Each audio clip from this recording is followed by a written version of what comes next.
The block had its own rules, and by age 7, you already knew them. How far you could wander, which yards to cut through, which porch was always safe, and exactly when the streetlights meant it was time to head home.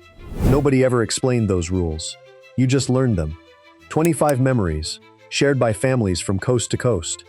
You probably lived every one of them. Section 1. The streetlight curfew. There was a particular quality to late afternoon light in summer that every kid on the block understood without being told. The shadows stretched long across the pavement, the air dropped a degree or two, and something in the neighborhood shifted. The oldest kids would look up at the sky the way adults looked at a clock, reading something invisible to anyone who hadn't grown up on that street. Then the lights came on, one by one, buzzing to life at the top of their poles, and whatever you were doing stopped. Not because anyone called you. Because the rule lived in the light itself. You had a territory, your block, the alley behind it, the corner 2 streets over, the stretch of sidewalk in front of the corner store. That territory had a closing time, and you knew it before you could have explained it. When the streetlights flickered on, you were already moving. If you weren't home within 5 minutes of that orange glow hitting the sky, there would be consequences that had nothing to do with law enforcement and everything to do with a tone of voice you never wanted to hear twice. In black households across the country in the 1960s, this was less a parenting philosophy and more a piece of practical engineering. Both parents worked in most of the families you knew. They left before you were fully awake and came home in the evening with tired hands. Childcare for older children wasn't arranged formally. Older kids watched younger ones, and the whole system ran on a rule that required no phone call, no clock, and no adult present to enforce it. Washington Post columnist Lone O'Neill wrote about her own childhood as so free-range that she left in the morning and came back when the streetlights came on, placing that memory directly inside the reality of black family life, where parents worked long hours and the neighborhood filled the space that supervision would have occupied. The streetlight was the timer. The neighborhood was the supervisor. You learned to read both. What those hours taught you wasn't something you could have put on paper.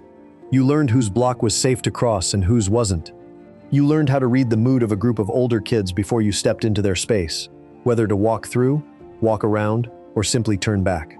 You learned which adults had an open porch and which ones considered their steps private property. None of it was written anywhere. All of it was understood. That was how the street worked, and the street expected you to know it.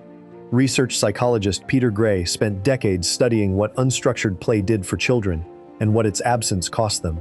In the 1960s, roughly half of all American children walked or biked to school without adult accompaniment. By the 2010s, that number had dropped below 12%. The outdoor hours shrank not because streets became dramatically more dangerous. The data on that is more complicated than the fear, but because the cultural permission for children to occupy public space alone quietly disappeared over a generation. The streetlight rule held together an entire ecosystem. Women sitting on porches in the late afternoon were not simply resting. They were watching, and every child on the street knew it. A woman 2 doors down carried the same authority as your grandmother if you stepped out of line. She did not need your parents' permission to correct you. You did not need your parents' instruction to listen. That was the contract, unwritten and absolute, and it held because everyone on the block had agreed to it without ever holding a meeting about it. A lot of black adults who grew up in that era described the streetlight curfew with a particular kind of pride. The freedom was real, and they handled it. They learned to move through a neighborhood the way a grown person moves, reading the room, adjusting, staying aware. That education happened outside, between school and dark, in the hours that belonged to no adult and no institution. Nobody designed it. Nobody funded it. Nobody had to explain it. What ended it came gradually. Air conditioning pulled people off their porches and behind closed doors through the late 1960s and into the 1970s. Urban renewal projects carved through black neighborhoods in cities from Chicago to Baltimore, displacing the dense residential fabric that made collective watching possible. The block stopped being a self-regulating system because in many places the block was gone, replaced by something that looked similar on a map but didn't function the same way on the ground. The porch emptied, the eyes disappeared, the ecosystem collapsed. Your kids can tell you the Wi-Fi password before they can tell you a neighbor's name. The streetlight still comes on at the same time every evening. Nobody is moving toward home when it does. You carried that curfew in your body long enough that you could feel it without looking up at the sky. The next one on this list ran on a completely different kind of clock, one that lived inside the house rather than out on the street. Section 2. riding bikes without helmets.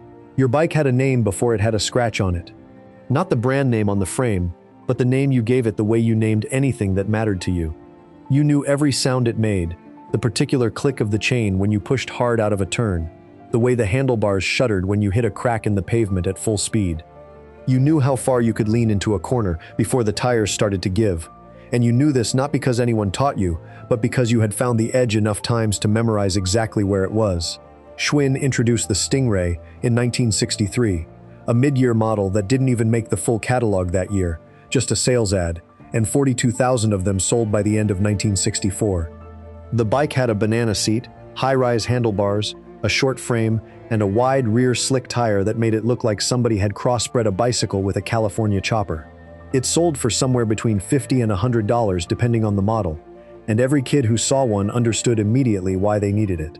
Schwinn was already moving 1 in 4 bicycles sold in the United States by the early 1950s, and the Stingray pushed that dominance into a different category entirely. The company called it the bike with the sports car look. The kids on your block just called it the one to have. What nobody gave you with that bike, or any bike, was a helmet. There were none. Consumer bicycle helmets as a product did not exist in any practical sense until the 1970s. And even then they were heavy, ugly, and largely ignored. The first state to propose a helmet law was California in 1986, more than 2 decades after the Stingray had already become the defining object of an entire childhood. When California finally enacted the law, it applied only to children under 5 years old. It wasn't until 1994 that the age extended to anyone under 18. New York followed with a statewide helmet law in 1989, Massachusetts in 1990. The law got there eventually. By then, an entire generation had already grown up, helmetless, on everything from dirt paths to 4-lane roads, and had simply not thought to consider it a risk. You went out in the morning with the bike, and came back when you were hungry, or when the streetlights came on, whichever arrived first. Your parents knew the general direction. They did not know the exact route, the alley you cut through, the hill you had discovered 3 blocks past where you were supposed to stop, or the game you and your friends had invented that involved seeing how fast you could ride toward each other before someone turned. They did not know these things because you did not tell them, and they did not ask in the specific way that would have required a specific answer. That was the arrangement, and it held. In black households, the bike carried one additional layer that the Schwinn catalog never mentioned. You knew your territory not just by distance, but by boundary lines that had nothing to do with streets. There were blocks you didn't ride through, not because anyone sat you down with a map, but because the older kids had already sorted that out and passed the information down the way everything else got passed down, through a look, a gesture, a story told once and not repeated. Your range was real freedom inside a set of walls you had learned not to test. That knowledge was not burden, it was navigation, and you carried it alongside the knowledge of every pothole and shortcut your block contained. In 1969, roughly half of all American children walked or biked to school without an adult. By the time studies were tracking the number consistently in the 2010s, that figure had dropped below 12%. The bike did not get more dangerous. The roads, statistically, got safer. What changed was the cultural permission for a child to be alone in motion, unmonitored, trusted to get somewhere and get back. Research into that shift found something else changing alongside it. In the 1960s, about 4% of American children were classified as overweight. The number climbed alongside the disappearance of unsupervised outdoor hours. Steadily, across the same decades, your bike sat outside until dark. Sometimes you forgot to bring it in and it stayed overnight, and the dew sat on the chrome handlebars, and you wiped it off with your shirt before you rode the next morning. Nobody worried about it being stolen because everyone on the block knew whose bike it was. That was simply how the block worked. Before we move on, if you're enjoying this analysis, please consider subscribing. It helps the channel tremendously. You knew every inch of that bike by feel, and the bike gave you the first real map of your world.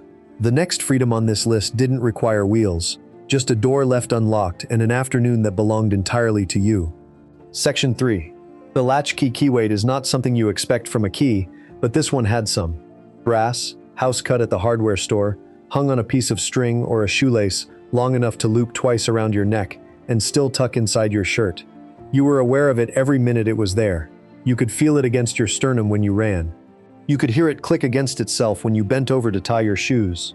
By the time you reached your front door in the afternoon, the motion was already in your hands before you had finished climbing the porch steps. Reach in, Pull up, key into the lock, turn it the right way on the first try. You were 10 years old. You opened your house alone. You locked it back behind you. Then the quiet came down. The term latchkey kid entered American language during World War II, when fathers were overseas and mothers had gone into factories, and the children who came home to empty houses let themselves in with the key to the latch on the door. After the war, it faded for a while. Then in the 1960s it came back, not because of a war, but because the economics of family life had shifted in a direction it was not going to reverse. More mothers entered the workforce through the decade, and that number kept climbing through the 1970s and into the 1980s. By 1982, researchers estimated that roughly 3 million children between the ages of 6 and 13 were regularly coming home to empty houses after school. In one inner-city 6th grade classroom studied that year, 24 of the 28 students were unsupervised in the hours between school dismissal and a parent returning from work. 24 out of 28. For Black families, this was not a new arrangement with a new name. It was an old arrangement with a new name that white journalists had recently discovered. Black women have always been more likely to work outside the home than white women, not because the desire was different, but because the economic position was. Discriminatory wages for Black men, unstable employment, and a labor market that had for generations kept Black household income lower than comparable white households meant that two incomes were often not optional. What researchers writing in the 1980s were framing as a crisis of modern family life was simply Tuesday in a neighborhood that had been managing it for decades. The welfare policies of the early 20th century, the mother's pensions, and later the early provisions of Social Security, had largely excluded Black women from cash assistance on the explicit grounds that Black women were expected to be employed. The state had decided that a Black mother staying home with her children was not a protected arrangement worth supporting. So Black mothers had been working, and Black children had been coming home to quiet houses long before the term existed. What you did in that quiet was yours. Nobody was watching. Nobody was going to be there for hours, and you knew exactly when that changed too, because you had memorized the sound of a key in the door from the outside and the particular pattern of whoever was coming home first. In the space between your arrival and that sound, the house operated on your rules. You made whatever you could find. You watched whatever you wanted on the television set. You lay on the floor and did nothing, or you did everything, and the absence of direction was itself the point. Peter Gray, a research psychologist at Boston College, spent years tracking a measurement called internal locus of control, a clinical term for the degree to which a person believes they can influence what happens to them. The tests measuring this trait had been given to American children since the early 1960s. What the data showed across decades of results was a steady decline running nearly in parallel with the decline in unsupervised childhood hours. As the unstructured, self-directed afternoons shrank, so did the sense in children that they had meaningful agency over their own lives. The two lines moved together across the decades like mirror images. The connection Gray drew was not complicated. A child who never practices handling things alone never develops the confidence that they can. The latchkey hours were not a gap in parenting. For many children, they were the very thing that built the internal architecture of a functioning adult. Your parents did not leave you home alone because they had decided it was good for your development. They left you home alone because there was work to be done and a house to keep and money that had to come from somewhere. That was the whole of it. The lessons arrived anyway, without being planned, the way the most important things usually did. You fed yourself. You handled what came up.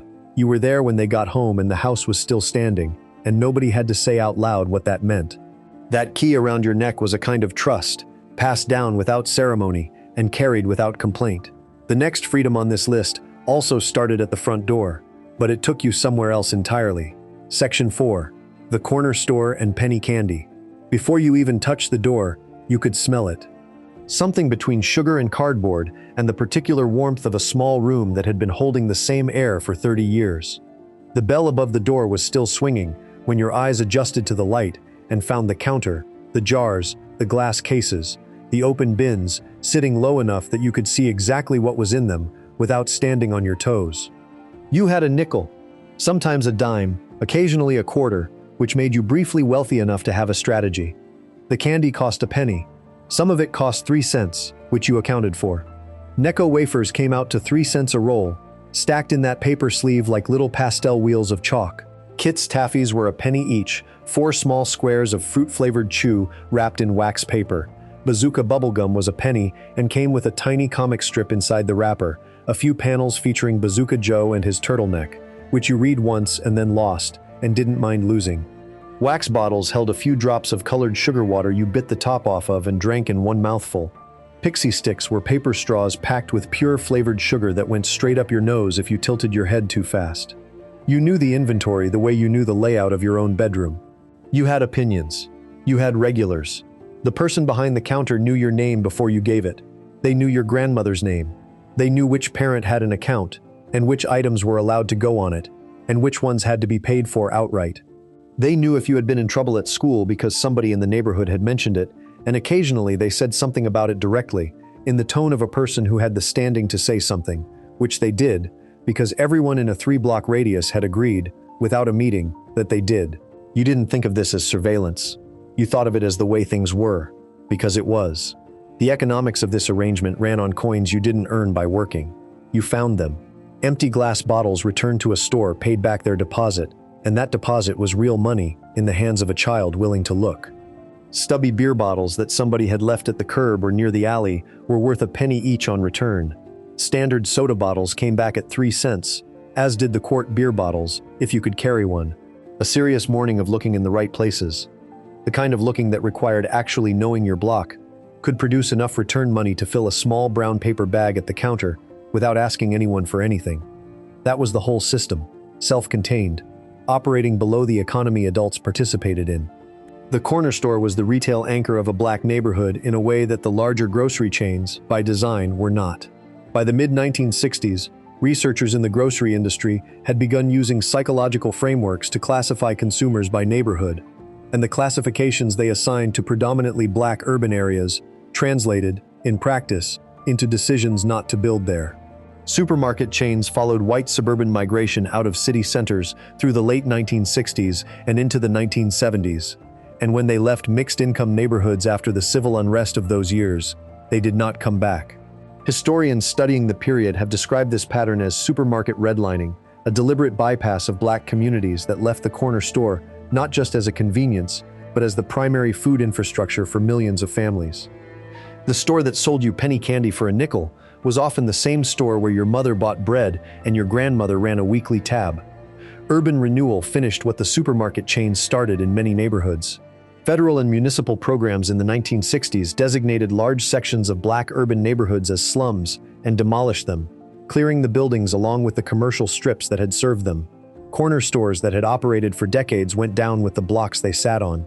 What replaced them, when anything replaced them at all, was rarely the same kind of place. The new construction did not leave room for the glass jars, or the open bins, or the person behind the counter who knew your name. By the early 1970s, the price of a piece of penny candy had started moving. Sugar costs crept upward through the decade, and what had been a penny became a nickel, and what had been a nickel became a dime, and the math that made the brown paper bag possible on a child's budget quietly stopped working. The store was still there in many places for a while, but the economy of it had shifted, and the shift was permanent. You went there alone, you spent your own money, you made your own choices, and walked home with a bag that was entirely yours. Nobody had to explain why that mattered. Before we move on, if you're enjoying this analysis, please consider subscribing. It helps the channel tremendously. That nickel in your pocket gave you more than candy. It gave you the first transaction you ever conducted entirely on your own terms. The next freedom on this list didn't cost a thing, but it asked more of your body than your money. Section 5. Opening the fire hydrant. Somebody always knew how to do it. There was a wrench involved, or a pipe, or sometimes just the right kind of leverage applied to the right part of the fitting, and then the sound came, a low mechanical groan followed by a rush that started as a trickle and became a wall of water so fast you barely had time to step back before the street was running. The spray caught the sunlight at a particular angle, and the air temperature dropped immediately, and everything that had been slow and heavy in the summer heat was suddenly fast and loud and cold. You were already wet before you decided to run through it. That was how it worked. What came out of that hydrant hit with real force. These were not decorative fixtures. A standard New York City fire hydrant in the 1960s discharged water at roughly 1,000 gallons per minute when opened fully, a rate designed for fighting fires on upper floors of tenement buildings. Running through that was not like running through a sprinkler on a suburban lawn. It hit your chest and moved you. It filled your ears. If you held your hand flat against the stream, you could feel the pressure in your shoulder socket. Children had been opening hydrants in Harlem and Bedford-Stuyvesant and the West Side since at least the 1930s, when tools available from any hardware store made it manageable. By 1961, the city had decided that officers dispatched to close hydrants during heat waves needed to wear helmets, because the response from the block was bricks. The photographer Leonard Freed captured 2 children in the spray of a Harlem hydrant in 1963. The photograph became one of the defining images of his series on Black life in America. What the image shows is joy, uncomplicated and total. The way joy looks when the body is fully committed to something and the mind has stepped aside. The children are not performing for the camera. They are simply in the water, in the middle of a street, on a hot day, because the water is there and they are there, and that is the whole of the calculation. What the photograph does not show is what was not available. In the years before and during the 1960s, public swimming pools in American cities operated on a system of racial segregation so complete and so defended that when the 1964 Civil Rights Act finally desegregated public accommodations, many municipalities responded by filling their pools with concrete rather than allowing black and white children to swim in the same water. In some southern cities, there were simply no public pools at all. In northern cities, white attendance at formerly segregated pools dropped by 90 to 95% when black swimmers were admitted, and cities stopped investing in maintenance, and the pools deteriorated, and within a few years they were closed. The historian Jeff Wiltse documented this wave of closings in detail. The 1960s and 1970s saw the largest mass closure of public pools in American history, and the timing was not coincidental. The Federal Housing Administration in the mid-1960s was openly discouraging public ownership of recreational facilities and steering investment toward private homeowner associations with private pools in planned developments. The pool you could not get into, the one that required a membership or a zip code, was the one they were building with public money. The fire hydrant was what was left.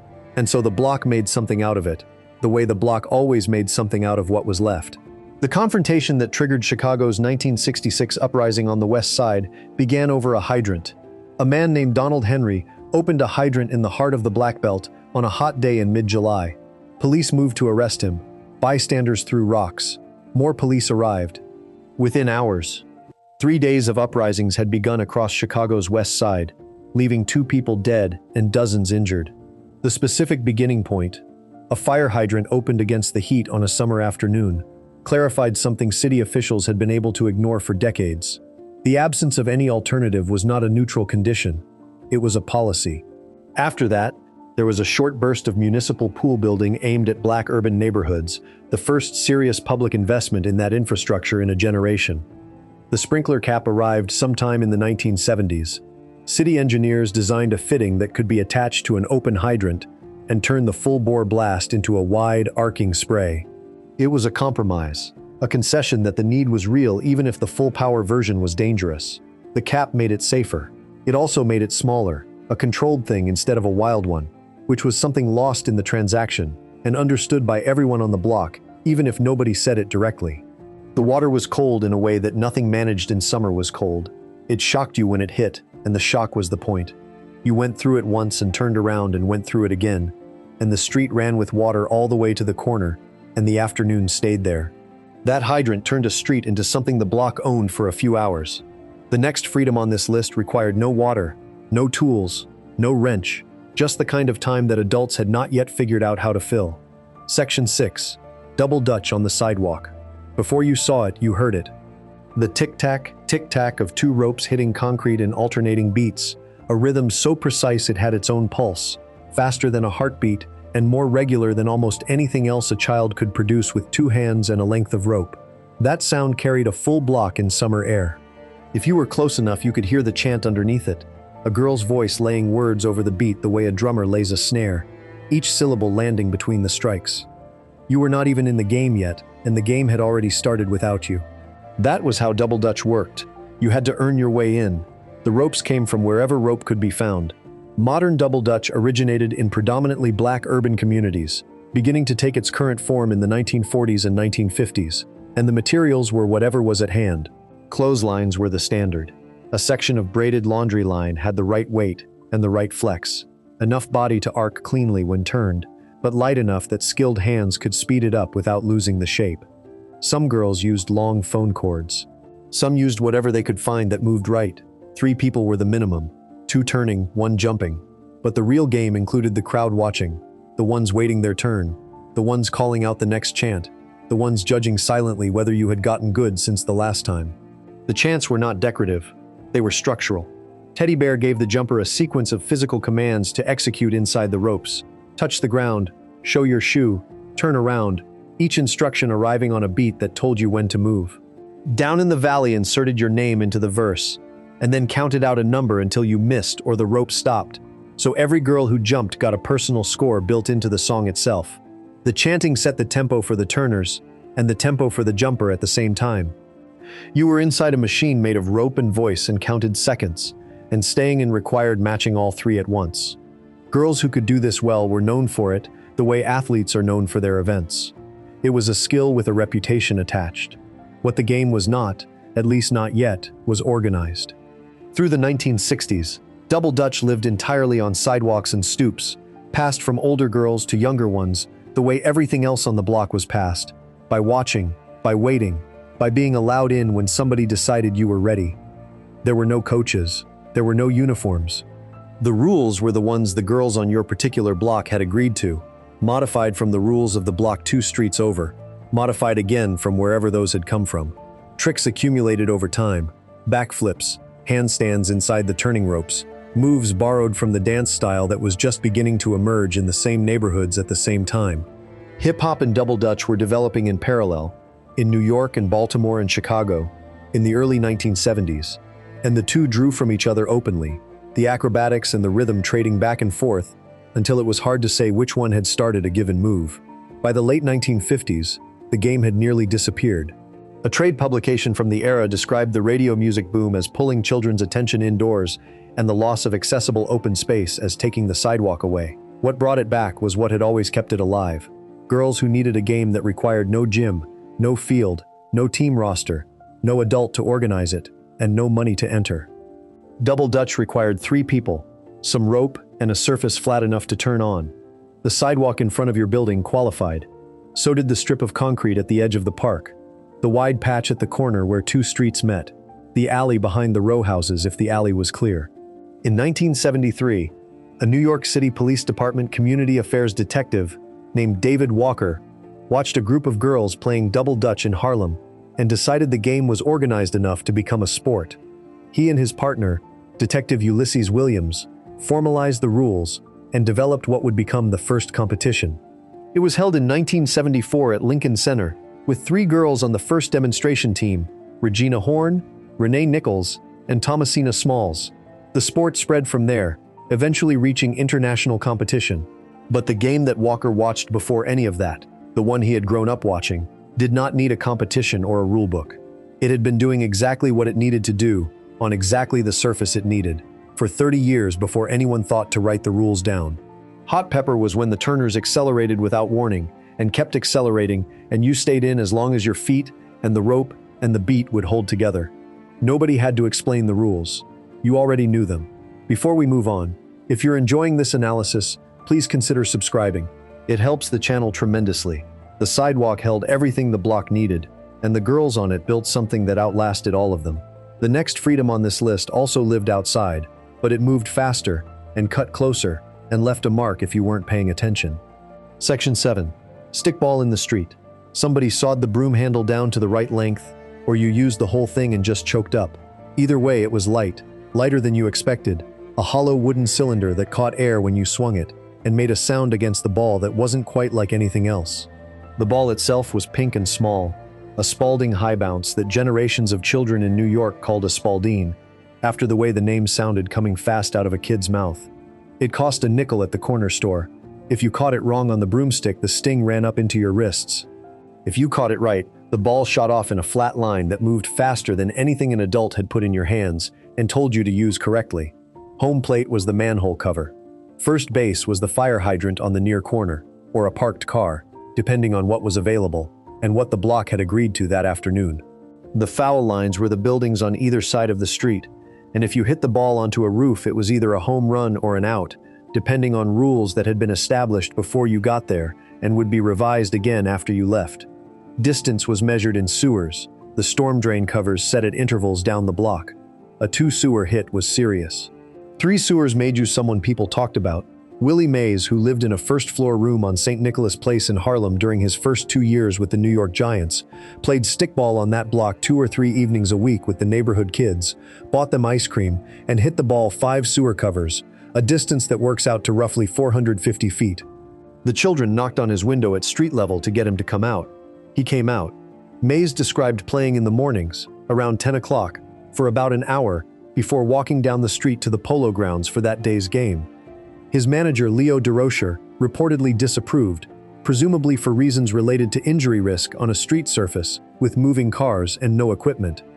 Mays kept playing. What he said later was that hitting a Spalding off a pitch thrown by a child in a Harlem street helped him with breaking balls, the spin of the small rubber ball behaving differently from a baseball in ways that required him to track it more carefully. The New York Giants won the 1954 World Series. Mays was the National League Most Valuable Player that year. His manager never fully warmed to the stickball. The game had no fixed rules because the game had no fixed field. Every block ran its own version, modified by how wide the street was, how many cars were parked on it, whether the super in the building on the left side had a temper about broken windows, and how many players showed up on a given afternoon. Fast pitch meant a pitcher throwing against a chalked strike zone on a wall, and you had one swing. Fungo meant you tossed the ball yourself and hit it on the way down or after one bounce, and the style of play divided neighborhoods the way accents divided boroughs. Rules got negotiated loudly and without referees, and whatever was decided held until someone disputed it, which happened constantly, and the arguing was part of the game's texture, and generally understood as such. Building superintendents disliked stickball for reasons that were legitimate. A Spalding moving fast covered ground quickly and did not avoid windows. Police who drove past sometimes confiscated the balls and snapped the sticks, which the players considered a game interruption rather than a deterrent, since both items were cheap and replaceable. The broom the handle came from was already in somebody's mother's closet and she was going to have questions, but that was a separate negotiation. The game absorbed all of this, the way it absorbed every other inconvenience, by continuing. Stickball peaked in the 1950s and was already in slow decline by the mid-1960s, pushed off the street by the growing volume of car traffic in city blocks that had not been designed with automobiles in mind. The game moved into schoolyards and open lots when the street became too crowded, but it was not the same game in a schoolyard. The field markers went from manhole covers and fire hydrants to chalk lines and portable cones, and something in the translation was lost, the improvised quality, the way the environment itself became part of the rules, the way playing well in the street meant knowing where the cars were and reading the bounce-off asphalt that had been repaired in sections and wasn't level anywhere. The schoolyard simplified the game by removing the things that made it specific to the block. Newman Avenue in the South Bronx was officially renamed Stickball Boulevard in 1985, 20 years after the game had started losing the streets that had given it its character. The name is still there. The street is still there. The traffic on it moves the way traffic moves now. The street gave you a game, and the game taught you to read the street. The next freedom on this list asked you to read something quieter, something that lived inside the house rather than on it. Section 8. Reading comic books. A lone newsprint has a particular smell when it has been in a warm room for a few days. Something between ink and dust, and the specific chemical composition of cheap paper, held together with whatever binding kept a 12-cent comic from coming apart in your hands. You knew that smell before you could have named it. You knew the weight of a stack, the way 20 issues of something bent the same way at the spine if you had read them all enough times, the particular sound of a page that had been folded back too far and had a crease in it that would never fully come out. You were on the floor, or on your bed, or in the corner of a room that was yours for the afternoon, and nobody was directing the experience. You just read. Through the early 1960s, a comic book cost 10 cents. Most companies held that price from the time the modern comic book format took shape in the 1930s, all the way to 1961, dealing with inflation in the meantime by quietly reducing page counts from 64 to 48 to 32, rather than changing the number on the cover. In January 1962, most publishers raised the price to 12 cents. DC felt this required an explanation to readers, and ran an editorial on inside front covers justifying the 2-cent increase. Marvel's Amazing Spider-Man #1, which appeared in 1963, carried the new 12-cent price. That was the cost of an afternoon. You could buy 3 comics on a dime and have change. or spread the same money across a week, or trade what you had already read for something you hadn't, which was its own economy operating on the same block as the penny candy and the bottle return, and required the same skills. The trading was governed by rules nobody had written down. 2 issues for 1, if you were getting the better deal. 3 for 1, if you were getting something rare or something the other person had been looking for. You knew who on the block had what. You knew whose older brother had a collection going back further than yours, and was occasionally willing to lend something with conditions attached. You knew which issues were missing from which runs, because you had been trying to complete them yourself, and the gaps sat there every time you opened the box you kept them in. What you were reading through the early 1960s was a world that had not made room for you yet. Superman was white, Batman was white, the Fantastic Four, who debuted in 1961, were white. Spider-Man, introduced in Amazing Fantasy number 15 in August 1962, was white. The heroes who filled those pages dealt with extraordinary threats, cosmic enemies, scientific accidents, the weight of power and responsibility, every large theme available to the form, and none of them looked like the child reading them on the floor. You understood this the way you understood other facts about the world, not as an injustice requiring immediate resolution, but as the condition of things, a baseline you had absorbed without choosing to. You read anyway, because the stories were there and you were there, and the afternoon was long. In 1965, a cartoonist named Maury Turner created a nationally syndicated comic strip called We Pals, the first strip with a genuinely multiracial cast of children to reach newspapers across the country. That same year, Dell Comics published a series called Lobo, the first American comic book to star an African-American hero in the lead role. It was canceled after 2 issues, determined to be too controversial for broad commercial distribution. 3 years later, Turner's friend Charles Schulz would add a black child named Franklin to the Peanuts strip, a decision that generated significant resistance from newspaper editors who did not want it in their pages. Then in July 1966, Fantastic Four number 52 appeared on newsstands. It cost 12 cents. On the cover, the Fantastic Four faced a new figure, a man in a dark suit with a panther head mask and a name, Black Panther. Created by Stan Lee and Jack Kirby, T'Challa was the king of a fictional African nation called Wakanda, a warrior and a scientist of extraordinary capability, and he was the first black superhero to appear in a major American comic book. A child who had been reading those 12-cent books since 1962 had spent 4 years with a stack of comics containing no one who looked like them. That July, the stack changed. What nobody anticipated was what that specific 12-cent issue would eventually be worth. A copy in good condition today sells for several $100s. In near mint grade, the number is considerably higher, but the child who read it on the floor of a room in the summer of 1966 did not think about that. They thought about the story the same way they had thought about every story that came before it, in a stack of thin newsprint that smelled like ink and cheap paper and a whole afternoon to themselves.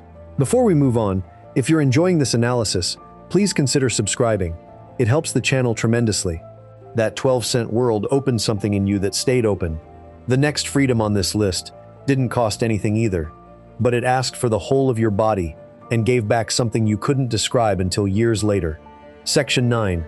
Sitting through the full church service.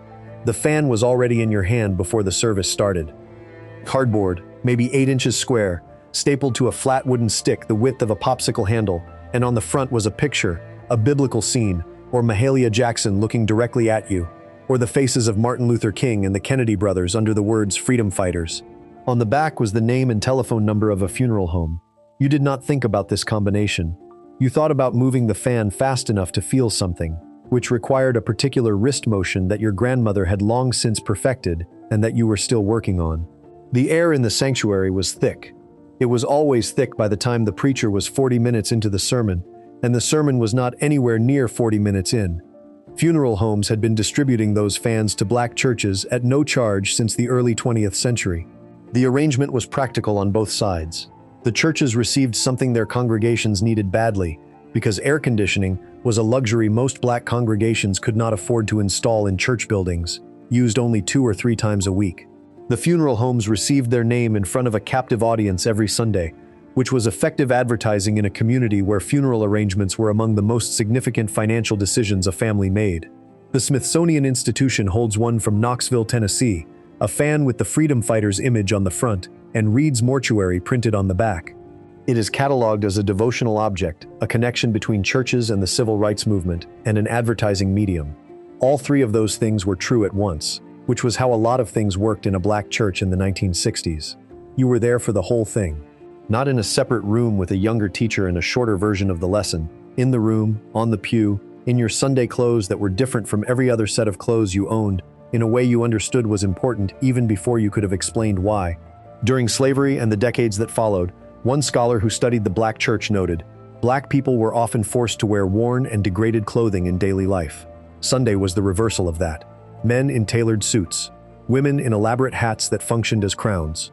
Children in their best, pressed and polished, because the church was one of the only spaces that returned to black people the dignity the rest of the week worked to remove. You did not know the history. You knew that your shoes had to shine.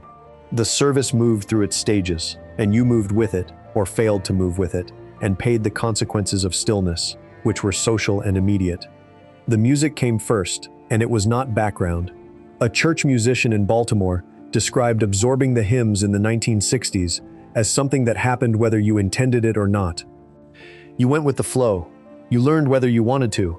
And then years later, those same hymns returned to you carrying the full weight of the room they came from. And you understood your grandmother's moan in a way that had not been available to you at 7 years old sitting on that pew trying to keep still. Harvard scholar Henry Louis Gates described the black church as the first formalized site in African American culture for the performance of the black aesthetic. Music and dance and oratory and call and response and rhetoric, all in one room, all at once, every Sunday, and you were in the room. When someone caught the spirit, the ushers moved. They were stationed along the outer aisles for exactly this purpose. A handful of fans in their white-gloved hands, and they came quickly and quietly to whoever needed them. The shouting had roots that ran back further than the church building, back to West African spiritual practices in which rhythmic movement was worship, back to the ring shout that enslaved people had kept alive through generations of prohibition against open expression. By the 1960s, it had been in the church long enough that children watched it, the way children watch anything that adults do, with complete conviction, with a mixture of not fully understanding and knowing absolutely that it was real. You saw people move from their ordinary selves into something else, and the room moved with them, and the fans moved faster, and the music underneath all of it did not stop. None of this was explained to you. You were in it before you had the words for it. The call and response entered your body as rhythm before it entered your mind as meaning. The way the congregation answered the preacher was a lesson in how a room could think together, how individual voices could become one voice without losing what made them individual. You learned that in a room every Sunday before you knew you were learning anything. That was the whole mechanism. That was how it was passed down. The air conditioning came eventually. The fans became less necessary, and then nearly absent. The room got quieter by a measure that had nothing to do with the thermostat. You sat through something larger than yourself every week, and came out the other side without knowing yet what it had given you. The next freedom on this list lived outside again, louder and faster, and it belonged to the whole block at once. Section 10, the block party. Somebody dragged the steel trash cans to either end of the block, and that was the signal. Not a flyer, not an announcement, not a permit filed with the city. The trash cans went out, and the cars stopped coming through, and the street became something else. You felt it before you fully understood it. The air changed, the sound changed. The width of the sidewalk suddenly felt inadequate because the whole block was available now, and children spread into it the way water fills a container, finding every corner. The asphalt that had been for vehicles an hour ago was yours now. Nobody explained the transfer of ownership. It simply happened, and you were already running. The Smithsonian Institution's Dwandalyn Rees, who has studied block parties as cultural phenomena within urban black communities, describes their origin in the simplest possible terms. They were gatherings where people came together to hang out, talk, celebrate, and have fun. The history is more layered than that, but the function is exactly that simple. Black neighborhoods developed the block party as an institution in the 1960s because most of the people on those blocks had no backyard. The apartments were small and the summer was long and the street was the largest shared space available, and if you removed the cars from it, you had something that functioned like a park, a concert venue, a dining hall, and a playground at the same time. You did not need a parks department budget to make this happen. You needed trash cans, people who were willing to cook, and music. The music came from wherever it could be routed. In the Bronx in the late 1960s and into the 1970s, bands playing Latin funk on street corners tapped directly into city lampposts to power their amplifiers. The city had not authorized this. The city was not consulted. The sound came out of the speakers and filled the block, and people danced in the street. And the question of who had approved the electrical connection was not a question that anyone standing on that block was asking. A writer who grew up in the Bronx described the scene on his grandparents' block in terms specific enough to be a map. Steel trash can lids doubled as shields for the children playing. A good humor truck positioned itself near the corner. Hopscotch boards appeared in chalk on the asphalt. Tables appeared with Kool-Aid, potato chips, and White Rose soda for the children and spiked versions of things for the adults. The DJ played. People danced. None of this required a budget line. Block parties in black neighborhoods in the 1960s served purposes that went beyond celebration. They marked peace agreements between neighborhood gangs, a function that required no written document, just the presence of everyone on the same ground at the same time with music running. They raised money for families facing eviction, passing a hat, or charging a small entry to cover somebody's back rent. They raised funds for children going back to school in September who needed supplies. The joy and the practicality ran together without contradiction, because that was how the block worked. Need and pleasure in the same room, addressed at the same time, by people who understood both without separating them.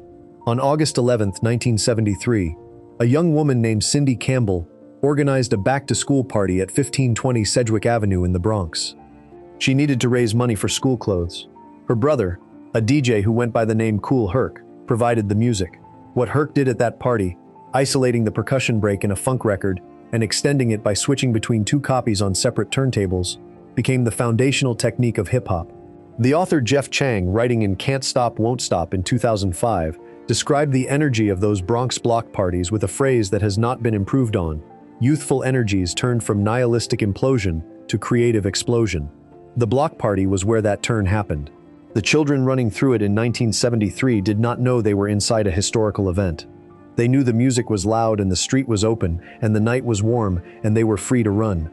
What the block party required that is now difficult to replicate is the density of people who actually knew each other. The trash cans at the ends of the street worked as barriers because everyone who lived on that block recognized them for what they were. The food table worked because the adults who set it up had keys to the buildings behind them and would be there tomorrow and the day after. The music worked because the DJ was someone's cousin or someone's neighbor and had a reputation that the block had shaped and would continue to shape after the party ended. You could not substitute an app for any of that. You could not reproduce it in a parking lot or a park without the specific history that made one block's party different from every other block's party. You were a child running on a street that had been reclaimed, fed by strangers who were not strangers, and the music did not stop until the night said it was time. Before we move on, if you're enjoying this analysis, please consider subscribing. It helps the channel tremendously. The street belonged to everyone that day, and you belonged to the street. The next freedom on this list was quieter but ran just as deep, and it happened inside four walls that every family on the block shared whether they knew it or not. Section 11. Being left at the barbershop. The smell hit you before the door finished opening. Hot lather and hair tonic, and the particular warmth of clippers that had been running since morning, and underneath all of that, something harder to name, the compressed air of a small room that had been holding men's conversations since before you were born. The OJs might be coming from a radio somewhere behind one of the chairs. James Brown. The Whispers. A stack of Jet magazines sat in a low windowsill behind a row of orange plastic chairs. The barber chairs themselves were chrome and vinyl, wide enough to make a grown man look settled, and when you were a child in one of them, you sat up straight without being told, because the chair required it. The barber's hand came to the back of your neck, and you went still. Your mother had errands. That was the whole explanation. She left you there the way she might leave a coat at the cleaners, with the implicit understanding that the establishment would hold what she'd brought and return it in better condition than she'd left it. The barbershop received this arrangement without ceremony because it had been receiving it for as long as anyone in the shop could remember. A Washington Post description of Banks' barbershop in Southeast Washington in the 1990s, a shop that had been operating in the same form since the 1960s, describes a mother leaving her 4-year-old son while she ran errands, returning to find him still in the chair mid-haircut. She says he had been coming since he was born. The barber knew this. The barber knew the whole family. That knowledge was the structure the barbershop ran on. Quincy T. Mills, who wrote the definitive scholarly history of black barbershops in America, described them in a phrase that has not been improved on: as plentiful as churches. In the mid-20th century, they functioned with a similar authority. The barber in a black neighborhood knew who was sick, who had found work, whose son had gotten into trouble, whose daughter had gotten into college. He knew this because the men who sat in his chairs told him, and the men who sat in his chairs were every man in a 4-block radius, and they came in on a rotation that made the shop a kind of clearinghouse for everything the block needed to know. The Smithsonian's National Museum of African American History and Culture describes black barbershops and beauty salons as sanctuaries, one of the few spaces where black people could be fully themselves, speak without performance, and hold conversations that would never leave the room. The child sitting in the waiting chair absorbed all of it without being invited to and without being excluded from it. You were not the audience. You were simply present, the way furniture is present. And because no one adjusted the conversation for you, you heard things. Men talked about politics with a specificity that no classroom had offered you and no news broadcast had framed in terms you recognized as connected to your own life. They talked about what was happening in the city, what the city had done to the block, what the block intended to do in response. They talked about jobs and money and the precise mechanics of how a system that was supposed to be neutral managed not to be. They used words you had not heard at home and made arguments you did not fully follow, but retained somewhere in a form that would become available to you years later when you had the context to understand it. You learned things in that chair that no one planned to teach you. A haircut cost around $1.50 in the early 1960s. The barber took his time, first come, first served, no appointments, and the wait could be an hour on a Saturday, which was when your mother had errands, and which was also when every other mother in the neighborhood had errands, and every other father wanted a cut. You waited. Men came in and found seats and picked up a magazine or put it down and joined whatever conversation was running. The door opened and the door closed, and the bell above it rang each time, and a new man entered, and someone called out his name or his nickname or something that was neither, but that everyone understood. The barber never looked up from the chair. He knew the voice. The blue ultraviolet machine in the corner sterilized the combs between cuts. The hot lather machine sat on the shelf beside the mirror, with the straight razor and the strop.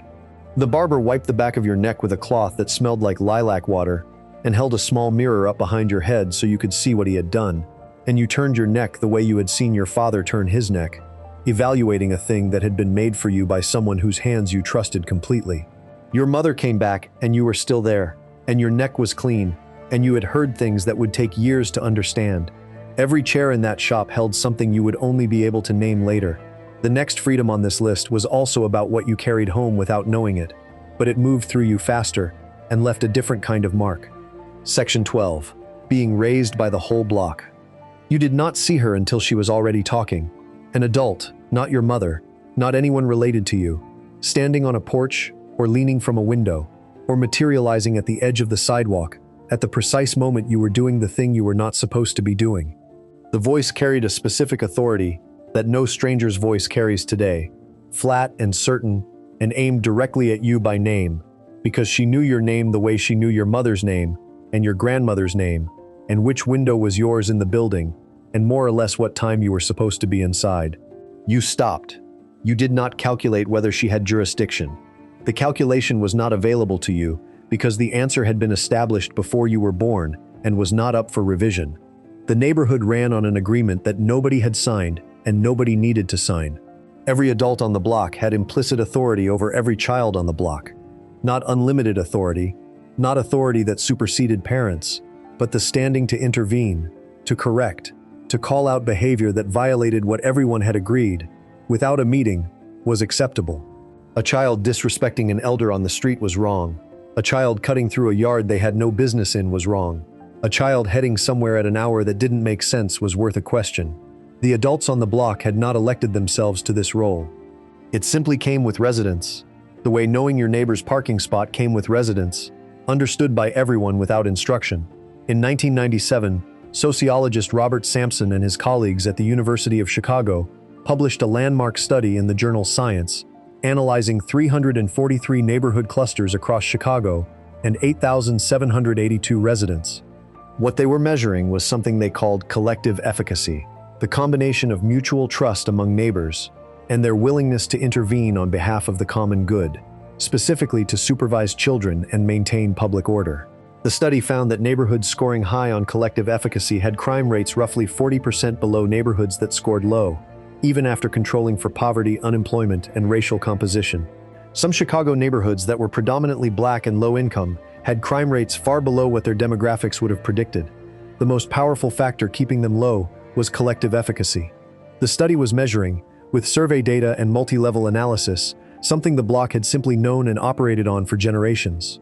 Sampson's team measured informal social control partly by asking residents how likely their neighbors would be to intervene if children were skipping school and hanging out on a corner, or showing disrespect to an adult on the street. In a neighborhood with high collective efficacy, the answer was likely. In 1960s Black neighborhoods where this system was intact, the answer was not a probability, but a near certainty. The woman 2 doors down was going to say something. The man on the stoop was going to say something. The person running the corner store was going to say something. And then, crucially, tell your mother, which meant the correction did not end on the street. It continued at home, arriving before you did, so that by the time you walked through the door, the account had already been delivered, and you walked into the consequence, rather than learning you had earned it. The source of this arrangement ran deeper than any American neighborhood agreement. Across West African cultures, child-rearing had long operated as a collective responsibility. Ubuntu in South Africa carried the understanding that a person is a person through other persons, a framework in which no child belonged only to their family, and no family raised its children in isolation from the community's judgments and care. The African proverb that Hillary Clinton titled her 1996 book after, about what it takes to raise a child, was not a metaphor or a policy proposal when it circulated in the cultures it came from. It was a description of how things worked. Black Americans carried elements of that collective understanding through the Middle Passage and through slavery and through the Great Migration and into the northern cities and the urban neighborhoods of the 1960s.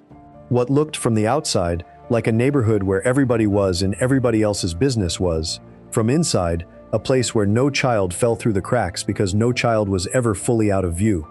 Discipline was not framed as punishment in this system.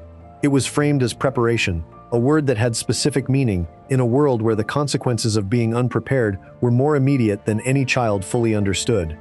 What the adult on the porch knew that you did not was why the particular behavior she was correcting would cost you more later than it seemed to cost you now. She was operating with information you didn't have yet. You would get it eventually. Gone are the days, more than one former neighbor has noted, when you could tell someone else's child to straighten up and fly right. The phrase carries more loss in it than it appears to. Before we move on, if you're enjoying this analysis, please consider subscribing. It helps the channel tremendously. The block raised you and expected something in return. The next freedom on this list ran in the opposite direction from authority, out the door and past the last street you were supposed to cross, into territory that nobody had cleared in advance. Section 13. Riding the bus alone. The token was a small brass coin with the letters NYC stamped on it, and a Y-shaped cutout in the center. It had its own particular weight and its own particular sound when it dropped into the turnstile slot. A tick-click that meant the bar released, and you pushed through into the station and down to the platform and whatever was going to happen next. The New York City Transit Authority introduced the token in 1953 when the fare rose to 15 cents, because engineers determined it was too complicated to modify the turnstile mechanisms to accept 2 different coins at once. They built a separate currency instead, a transit currency sized for a child's hand, priced at 15 cents from 1953 until 1966, and you held it the whole walk to the station, because losing it before you got there was a specific category of disaster. Your mother gave it to you along with whatever she told you, which station to get off at, which direction to walk when you came up the stairs, who you were going to and how long it should take. Then you went.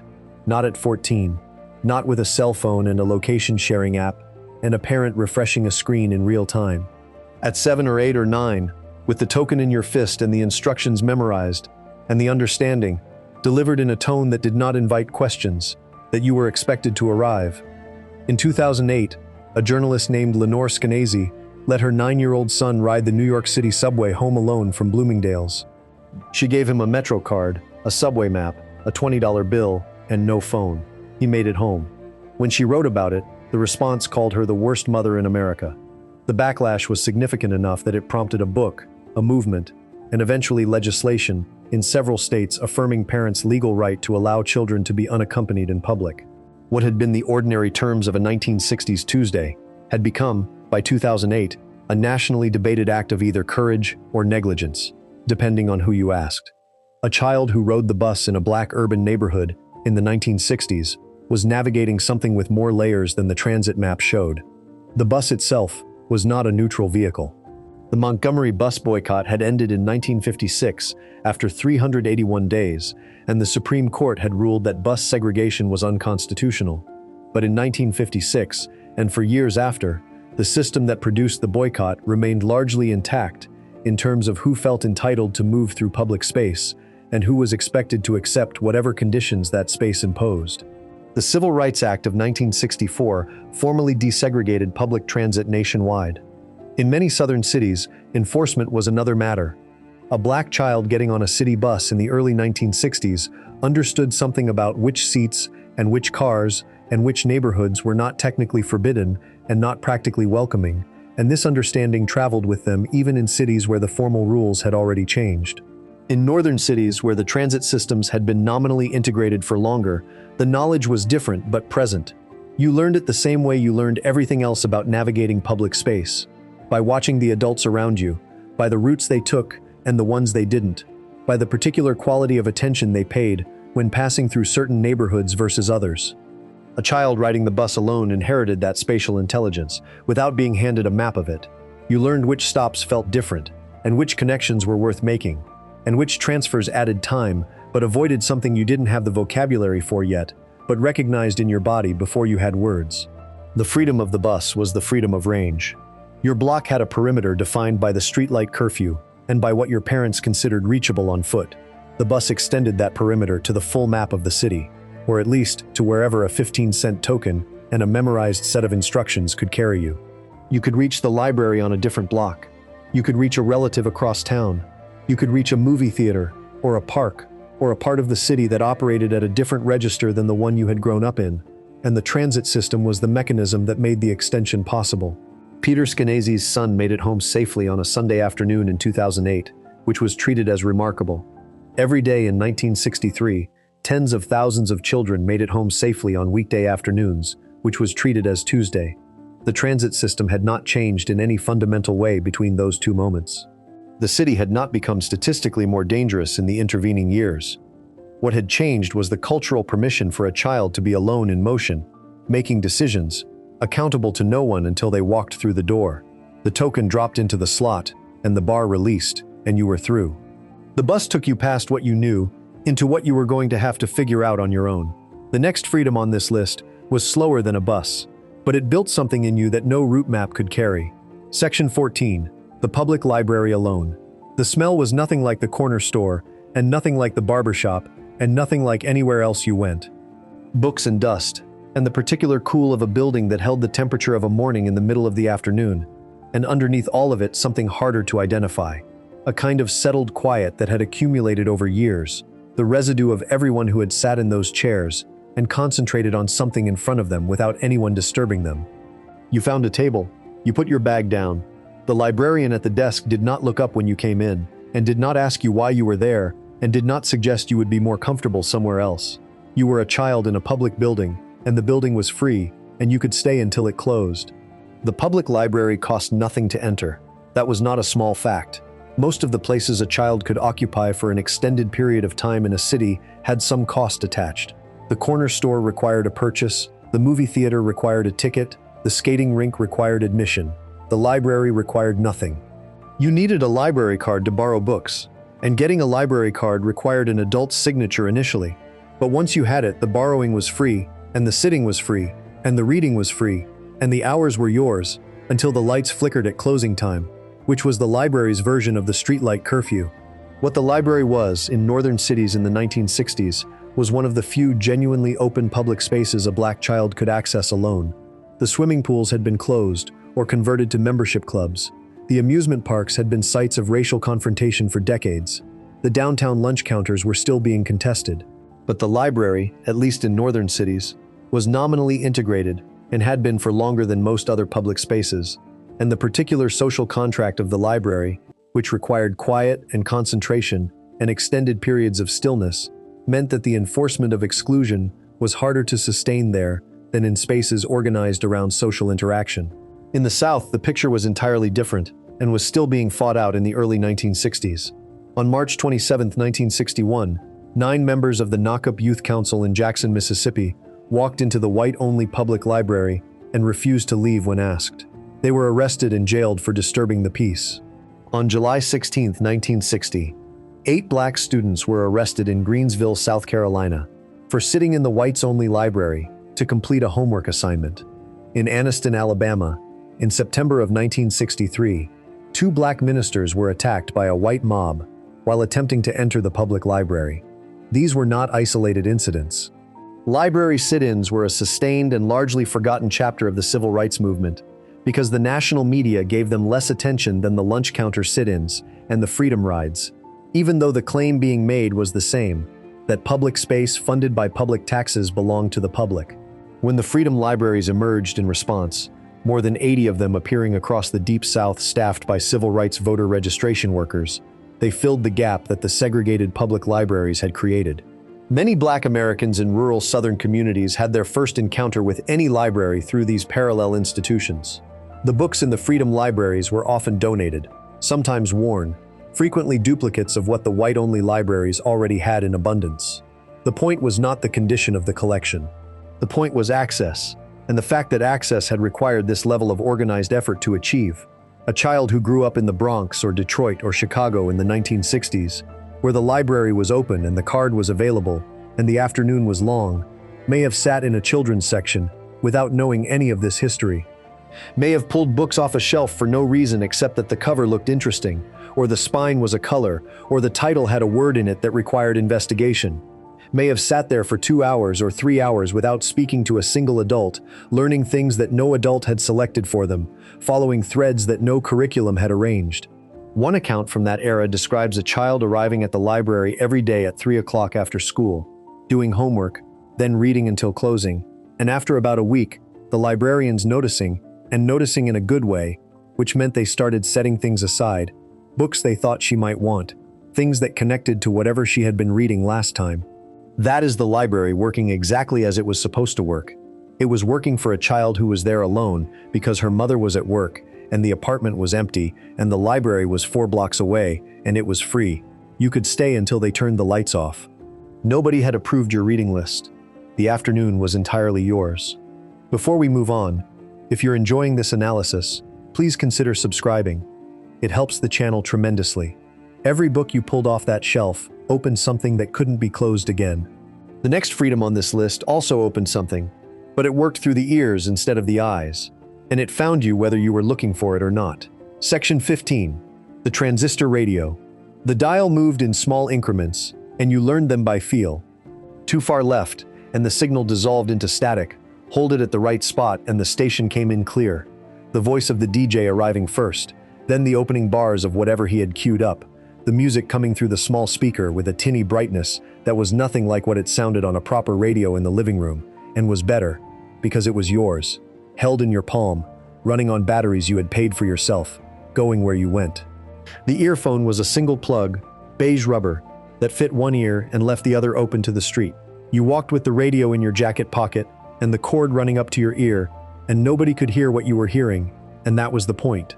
Japanese manufacturers brought the transistor radio to a price that children could reach in the early 1960s. By mid-decade, a portable set cost around $15, which was a birthday gift or a Christmas gift at the scale black households understood those occasions to mean something you asked for specifically, something you had been thinking about for months, something that arrived in a box and changed the daily operations of your life. Sony's TR series had established the form factor that most of the market was following, small enough to hold in one hand, the dial running along one edge, the speaker behind a perforated grill, the earphone port on the side. You knew the radio by its weight and by the particular scratch that developed on the corner after you dropped it once on the sidewalk, and it kept working anyway. What the radio gave you was selection without negotiation. The music in the living room was decided by adults. What played on the kitchen radio was decided by whoever was cooking. The transistor in your pocket was decided by you, which meant it was decided by the DJ, which in Chicago in the middle of the 1960s meant it was decided by the good guys. Wuvan launched on April 1, 1963, owned by Leonard and Phil Chess, the brothers who had built Chess Records into the label that carried Muddy Waters and Howlin' Wolf and Chuck Berry. They bought WHFC on the 1450 AM dial and renamed it. and the letters stood for Voice of the Negro, later changed to Voice of the Nation, and the station became something that radio in Chicago had not had before, a full-service black-oriented music station operating at the center of the market rather than the margins. The DJs they assembled were known collectively as the Good Guys. Herb Kent, who called himself the Cool Gent, became what Guinness World Records would eventually recognize as the longest-running DJ in radio history, a Chicago South Side institution who spent decades on air. Don Cornelius worked at WVON before he created Soul Train in 1971. E. Rodney Jones, Wesley South, Purvis Spann. These were the voices coming through your earphone on the way to school, on the way home, on the stoop in the evening when the day had not yet finished but had shifted into a different register. Berry Gordy had a special arrangement with WVON.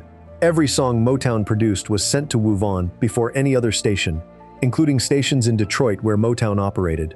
When a new record came out of the Motown studios, the first place outside the label's own walls it aired was on the 1450 dial in Chicago. That meant the children in Chicago with transistor radios were hearing music before most of the country knew it existed. The Supremes, the Temptations, Marvin Gaye, the Four Tops. These were not background music in the WVON model.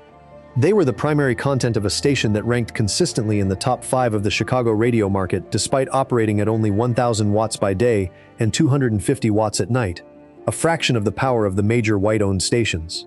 What WVON did that mainstream radio in 1963 did not do was reflect. The music it played was black music. The voices on it were black voices. The news it covered included what was happening to black people in Chicago and across the country, at a moment when what was happening to black people was something the mainstream news organizations were covering selectively and framing from the outside. Herb Kent dedicated 15 minutes of every program to his Stay in the Schools campaign, speaking directly to young listeners about education, in a register that assumed they were the audience worth talking to. You were the audience he was talking to. The earphone in your ear was the private channel through which the station arrived, and the station was talking directly to you in a way that nothing else in the public media landscape of 1963 was organized to do. You learned the songs the way you learned the routes on the bus, by traveling them repeatedly until they lived in your body.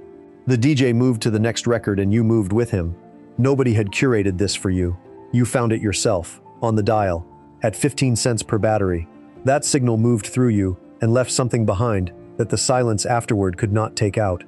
The next freedom on this list also moved through the whole block, but it required everyone outside at once, and a piece of equipment nobody owned alone. Section 16, the metal playground. On a hot afternoon in July, the slide was not usable by direct contact. You knew this from experience and from watching a younger child who did not know it yet learn it in real time. The shriek of bare skin hitting metal that had been sitting in full sun since morning, the scramble to get off before the heat registered completely. The solution was to go down fast enough that the contact time was minimal, or to spit on your palms and use the friction to control the descent, or to wear pants even in summer, or to simply accept that there would be a moment of burning and come out the other side of it into the satisfaction of having gone down the slide anyway. The slide was 12 feet tall and made of steel, and it stood on asphalt, and the only cushion available at the bottom was whatever you landed on when you didn't stick the dismount. The jungle gym was taller. Some of them cleared 15 feet or more, a grid of steel pipes with no discernible top limit beyond what the structure itself allowed. And the rule children applied to it was the same rule they applied to most things. Go as high as you can go. The highest point was not the designed stopping point. The highest point was the roof of the structure, which required a maneuver through the top bar that was not in any instruction manual because there was no instruction manual. Once you were on top, you could see the whole playground, which was briefly the best available view in the neighborhood and worth the question of how you were going to get back down. The Consumer Product Safety Commission published the first formal safety guidelines for public playgrounds in 1981. Before 1981, there were no federal safety standards governing the height of playground equipment, the surface children fell onto, or the design of equipment that might trap a child's head or neck. The playgrounds that existed in the 1960s had been built under no such framework, because no such framework had yet been assembled. The first petitions asking the CPSC to develop safety standards for playground equipment were filed in 1974, prompted in part by data showing that playground injuries requiring hospital emergency room treatment numbered around 55,000 per year. The standards came 7 years after those petitions. The playgrounds of the 1960s preceded them by decades. Merry-go-rounds spun fast because the physics of a steel disc on a central bearing allowed them to. One person could get it going. 3 or 4 people pushing at the edge could get it to the point where centrifugal force became the primary experience, and staying on required a grip that was specific and serious. If you let go at the wrong moment, the direction you went was determined by the arc the platform was running at the time of release, and the landing was asphalt. The game involved holding on longer than was comfortable, which was also the principle that governed the swings, which could be pumped high enough that the chains went slack at the top of the arc before the seat dropped back down, a moment of zero gravity, followed by a jolt that ran up through the seat and the spine. Jumping from the top of the swing arc and landing on your feet was an achievement recognized within the social economy of the playground, which operated on its own merit system, independent of anything an adult had organized. The children at the playground were there without supervision in the same way that children were everywhere without supervision, because both parents were working, because the neighborhood was the institution that held children in the hours between school and dinner, because playgrounds were public infrastructure built specifically for children to use, and the assumption was that children were capable of using them. A scrape was cleaned at home. A bruise was examined and determined to not require a doctor. A child who fell from a significant height and got back up was understood to have experienced something that would teach them something about falls and heights and their own body's limits, which was different from understanding it as something that required an investigation into how it had been permitted to occur. The first safety surfacing requirement, specifying that equipment should not be installed over concrete or asphalt, came in the CPSC's 1981 handbook. Until then, the surface under the jungle gym in your neighborhood was whatever the city had paved when it built the park, which in urban neighborhoods was often asphalt. The playground in a black neighborhood in Chicago or Detroit or Newark in 1965 sat on the same surface as the street outside it. The equipment was metal. The sun heated the metal. The children climbed it anyway because it was there, and because the afternoon was long, and because the highest point of the jungle gym was the best available view in the neighborhood, and that had always been sufficient reason to climb something. The merry-go-round has been removed from most public playgrounds in the country. Metal slide has been replaced by plastic. Rubber tiles now cover the ground under the equipment. The jungle gym has been redesigned to a height that engineering and liability have agreed is acceptable. The playground is still there. It is just a different playground. Before we move on, if you're enjoying this analysis, please consider subscribing. It helps the channel tremendously. You came home with asphalt on your knees, and a story about the top of the jungle gym that nobody had authorized. The next freedom on this list didn't leave marks on your body, but it left marks on everything else. Section 17. Firecrackers in the street. The punk was a cork-covered bamboo stick that smoldered at the tip without burning open flame, and the fireworks stands handed them out because they understood that children burning through a box of matches trying to light fuses was inefficient, and also a fire risk in a different category. You held the punk at the trailing end, the lit tip glowing orange, and you brought it close to the fuse, and the fuse caught, and then you were moving, not running in a panic, but stepping back with the specific economy of someone who had done this before, and knew exactly how many steps were necessary, and in which direction. Then the sound came, a crack that went through your chest wall before your ears fully processed it, and on the asphalt where the firecracker had been, there was a small black circle, and the smell of spent powder, and the paper casing scattered in a radius, and that was the mark it left. The asphalt absorbed them. By July 5th, the block had accumulated a constellation of black circles that would still be visible weeks later. Black cat firecrackers came in braided strings, each individual cracker connected to the next by its fuse, and the game was whether you lit the whole string at once or separated them into singles and made them last. Separating them into singles was the economical approach, the one that stretched the afternoon as far as it would go, but lighting the whole string produced a run of sound that was essentially its own event, a rolling barrage that went from one end of the braid to the other in a few seconds, and sent a neighbor's dog somewhere it had not planned to go. The black cat casing before 1968 held more flash powder than the versions that came after, because in 1966, the Child Protection Act placed limits on the explosive content allowed in consumer fireworks, and before that limit existed, the manufacturers had simply put in however much produced the desired effect. The M80 was a different category. Originally a military simulation device, a way to replicate the sound of small arms fire in training exercises, surplus M80s made their way into civilian channels after World War II, and by the 1960s were circulating through a market that had no federal restriction on their purchase. The M80 contained approximately 2 grams of flash powder, which was enough to launch a small tin can into the air, or, under the wrong conditions, to remove fingers. Both outcomes were documented. Newsstands and tobacco shops sold them to anyone with the money. Children with the money bought them. The Child Protection Act of 1966 banned them alongside cherry bombs and similar devices, which contained more than a gram of flash powder in a small red sphere about an inch in diameter.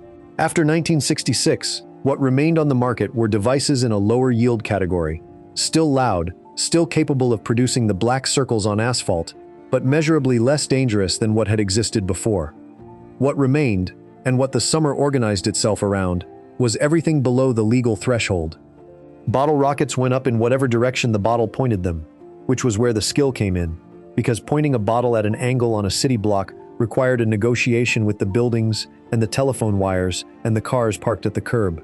Roman candles threw balls of colored light in a sequence, one every few seconds, and you held them in your hand and aimed them at the sky or at whoever had been in a bottle rocket disagreement with you.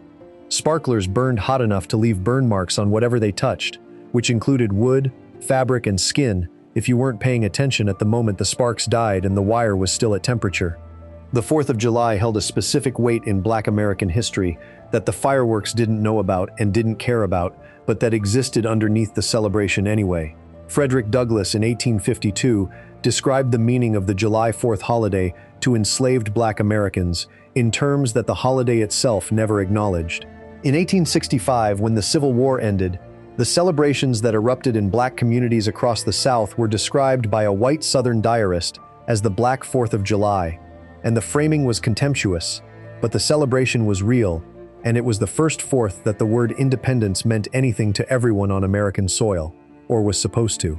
That history did not disappear when children in a Harlem block set off a string of black cats in 1963, but it ran underneath the afternoon, the same way the city ran underneath the neighborhood, present without announcement, part of the ground everything else stood on.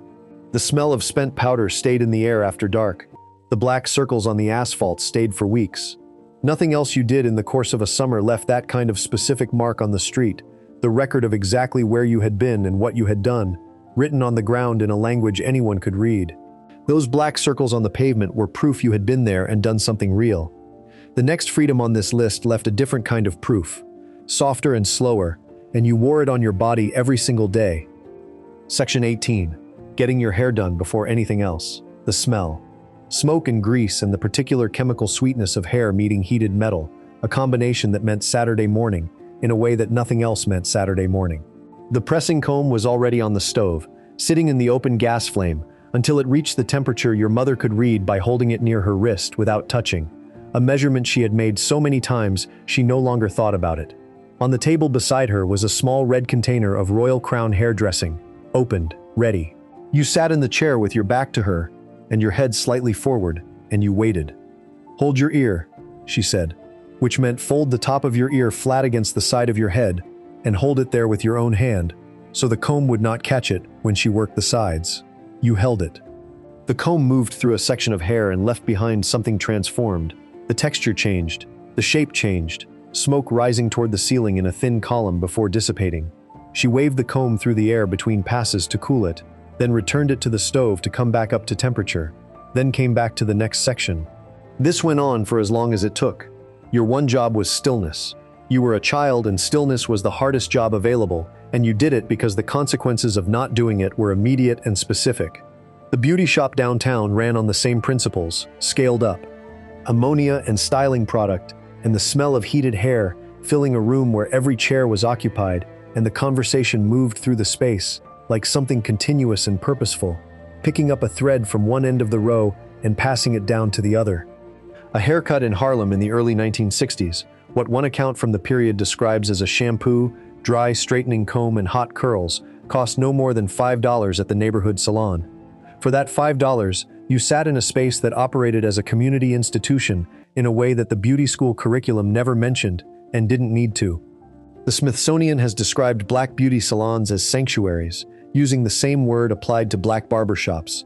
And for the same reason, it was one of the few spaces where black people could be fully themselves without performance or adjustment. The woman doing your hair had known your mother before you were born. She would know your children if you had them. Black beauticians in the 1960s carried political significance their licenses did not document, because their income came directly from the black community and did not pass through white employers. They had an economic independence that most black workers did not. The Smithsonian Institution has noted that black beauty parlors were independent black-controlled spaces that provided shelter for civil rights organizing, physically safe from the surveillance that followed other meeting places. Politicians recognized the shops as key campaign institutions, stopping in not just for the optics, but because the woman behind the chair had a relationship with every head in the neighborhood, and her opinion of a candidate ran through the community faster than any flyer. The pressing comb and the political meeting shared the same room, and nobody considered that a contradiction. By the late 1960s, the Afro had arrived. The natural hair movement that grew out of the Black Power consciousness was, among other things, a refusal of the weekly pressing ritual, an assertion that the hair's natural texture was not something to be transformed before appearing in public. Angela Davis wore hers like a crown, Nina Simone, Nikki Giovanni.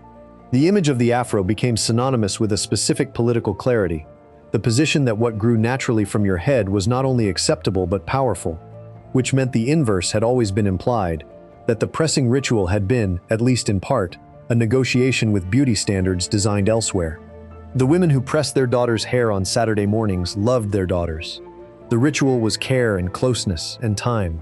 It was also a response to a world that had told black hair what it was allowed to look like in professional spaces, in school photographs, in church, and the response had been to transform it every weekend without discussing why. The Afro did not end the beauty shop. It changed what happened there.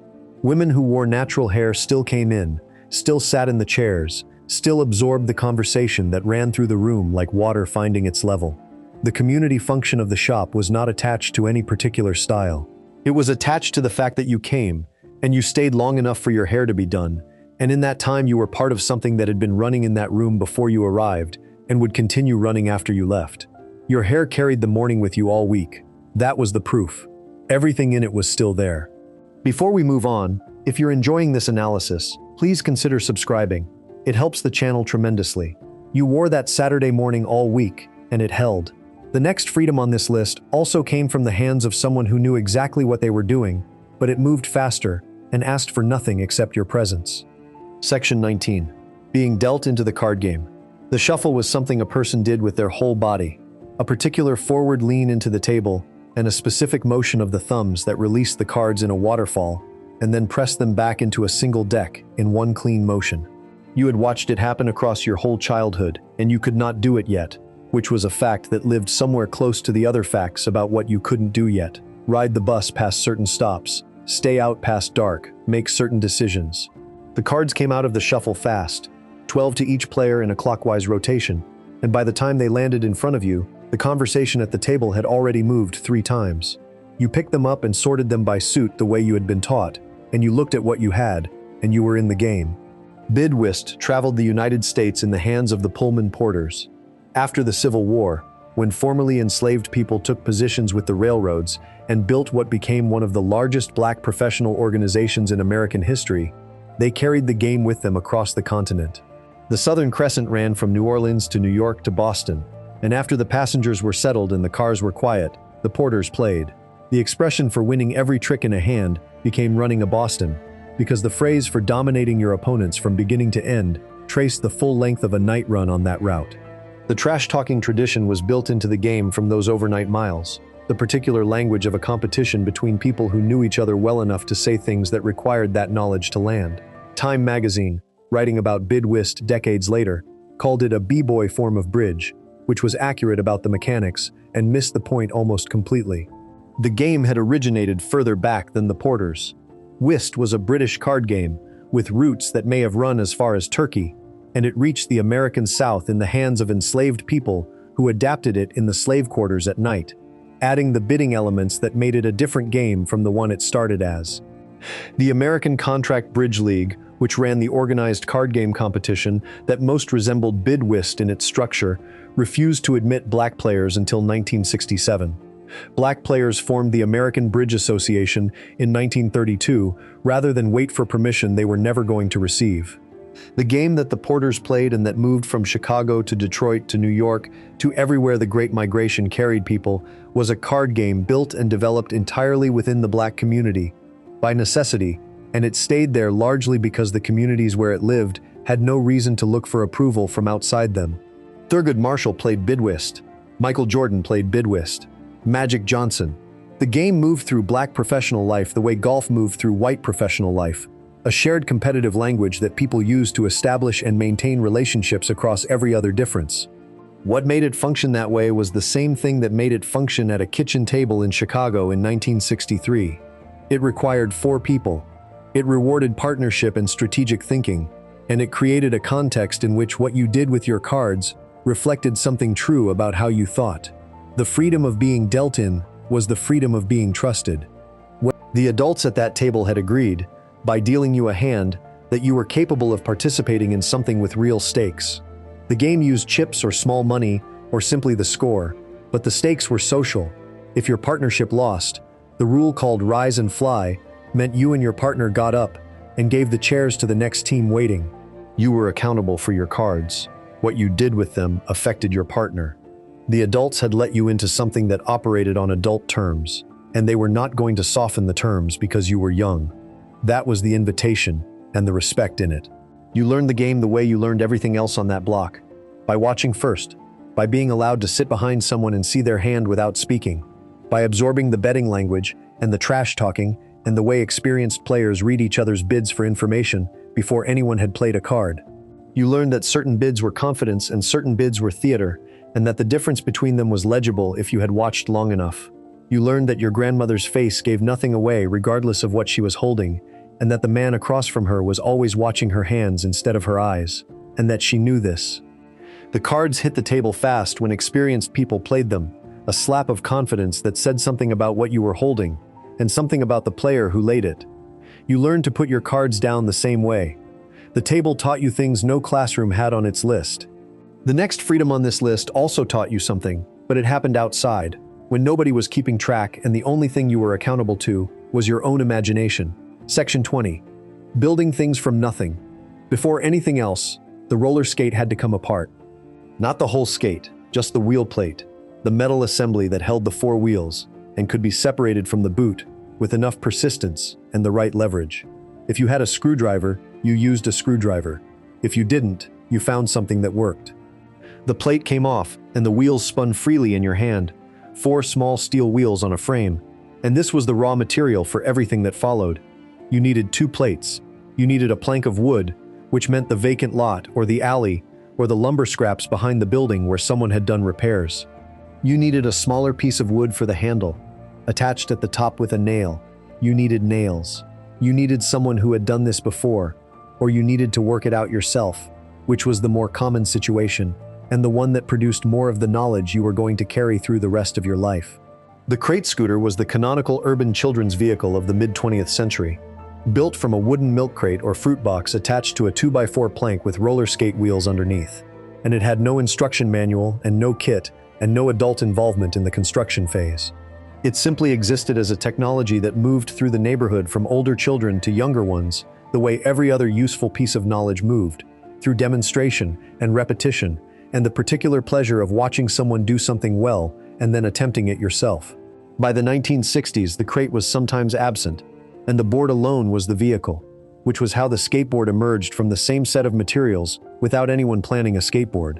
The design evolved because children were solving a problem with what was available, and what was available in an urban neighborhood was street, incline, and the physics of wheels on a slope, and the solution to those conditions was whatever moved fastest down them.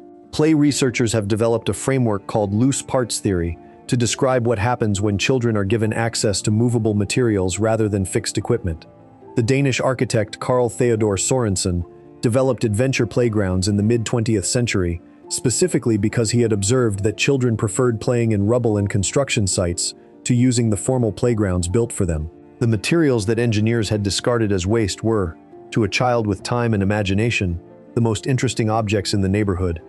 A large cardboard appliance box was a house, a cave, a fort, a city. A length of rope was a bridge, a boundary marker, a swing. A length of pipe, 2 boards, and a hinge was something you had to figure out. The figure-outing was the point. In black urban neighborhoods in the 1960s, vacant lots provided the material library. Urban renewal and the demolition of condemned buildings left empty spaces full of whatever the previous structure had left behind. And children moved through these spaces, the way foragers moved through landscape, reading what was available and calculating its uses. A section of chain was something. A piece of heavy glass was something else. Enough lumber from a collapsed fence was a project that could occupy an entire afternoon and produce something that worked, at least well enough to try. The adult world had designated the vacant lot as a problem space, a place where the failure of urban planning had left a scar. Children designated it as a resource. What the building produced was not only the object. A child who had taken apart a roller skate to extract the wheels for a scooter had learned something about assembly and disassembly, about which parts were load-bearing and which were incidental, about the relationship between the stability of a thing and the quality of its connections. None of that was in language at the time. It was in the hands, in the body's memory of what had worked and what had given way. Research psychologist Peter Gray, writing about the decline of free play, described the internal locus of control that unsupervised children develop through managing their own problems. The belief, built through practice, that action can produce outcomes. You could not build that belief with a kit. You built it by prying the wheel plate off an old skate and figuring out the rest. The empty afternoon was the condition that made all of it possible. You had to have hours that belonged to no one, hours with no structure and no agenda, hours that created the specific discomfort of boredom that children in previous generations understood as the precondition for something interesting happening. Boredom was not a problem to solve with a screen. It was a pressure that built until it became a project, and the project was whatever the materials at hand would allow. The scooter you built moved faster than you expected the first time, and slower than you wanted once you knew what it could do, and you went back to the design. Before we move on, if you're enjoying this analysis, please consider subscribing.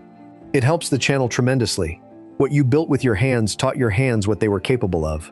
The next freedom on this list moved through your hands too, but it came from someone else's house, and it asked you to listen before you touched anything. Section 21. The neighbor's piano. Before you were allowed to touch it, you had to listen. That was the first rule, and it wasn't a rule anyone stated directly, but it was understood the way most real rules were understood, from the way the adult in the room positioned themselves at the instrument, and the way they played without acknowledging you were there, which was an invitation to watch and not an invitation to participate. You watched the left hand and the right hand doing different things at the same time, and you could not yet understand how a person's attention could split that way, how the bass line could run independent of the melody, as if two separate intelligences were operating through the same pair of shoulders. You watched until the playing stopped, and then you waited to see if you were going to be allowed to try. Most of the upright pianos in black neighborhoods in the 1960s lived in living rooms that smelled of furniture polish and Sunday dinners, and the particular warmth of a room that was used for formal occasions and allowed children in for specific purposes. The piano had been brought into the family through some combination of aspiration and sacrifice, because a piano in that era cost real money and took up a significant portion of the available floor space, and represented a decision that the household had made about what it valued and what it wanted for the children coming up behind it. What it was not, in most cases, was an instrument that anyone in the household had been formally trained on. It was learned the way most things in that tradition were learned: by ear, by proximity, by sitting beside someone who already knew how to play, and absorbing what could be absorbed through attention and repetition. Gospel piano was transmitted primarily through oral acquisition, according to research into how the tradition passed across generations. The formal elements, the names of the chords, the theory behind the chord substitutions, the notation for what the left hand was doing independently of the right, these things were secondary to the transmission, and sometimes entirely absent from it. What passed from one player to the next was the sound. You heard it, you internalized it, you began to find it on the keys yourself. Edwin Hawkins, who would eventually become one of the most recognized gospel musicians of the 20th century, began sitting beside a local musician named Ola Jean Andrews as a young boy in Oakland, California, watching her hands and absorbing her technique in what that account describes as the vibrant Oakland gospel scene. By the time he was 7 years old, he was playing for his family's gospel group. He did not start with theory, he started with listening. The Hammond B3 organ arrived in black churches beginning in the mid-1950s. The Hammond Organ Company had introduced the B3 in 1955 as a lower-cost alternative to the pipe organ, and African-American churches with limited finances were among its early customers. What those congregations discovered was that the B3 produced a sound that was not a compromise but a different thing entirely, a tone with a body and a sustain and a particular thickness that the pipe organ did not produce. and combined with a Leslie rotating speaker cabinet, it filled a room in a way that could move from something quiet into something overwhelming in the time it took to draw back the drawbars. By the early 1960s, the B3 had become the sonic signature of black gospel, and the musicians who played it had largely learned to play it by sitting beside someone who already knew how, or by sitting beside someone who knew a little and working out the rest alone. The piano at the neighbor's house operated on the same principle. You were brought there by your mother for a visit, or you were sent there on an errand that ended with you staying longer than the errand required, and the piano was in the room, and eventually you were allowed to sit on the bench. The person who had been playing it might put your hands on the keys and show you a chord, which was the first real music lesson many children in that tradition ever received. A chord on a piano is not complicated to produce.